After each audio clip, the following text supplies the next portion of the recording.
Eile läbi viidud politsei ja linnaosa valitsuse ametnike ühisoperatsiooni käigus saadeti Alasi tänava varjupaika 2 kodutut, kes varjupaigas siiski ei ööbinud. Praegu liinidel elavad paarkümmend kodutut varjupaika minekust ei vaimustu ja lammutamata majades lubatakse neil seni pesitseda. Eile lõpetasime politseioperatsiooni umbes 10:30 Kopli liinidel ja selle operatsiooni käigus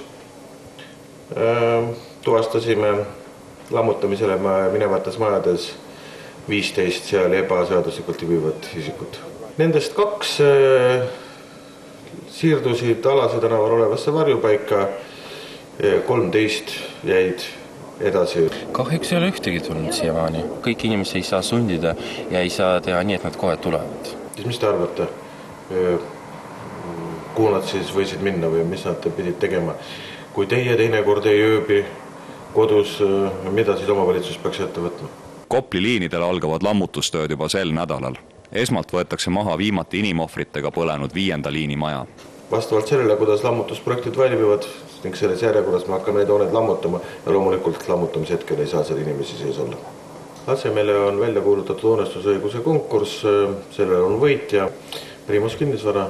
Lammutatud majade asemele kerkib uus elamurajoon ja mereäärne piirkond saab uue hingamise.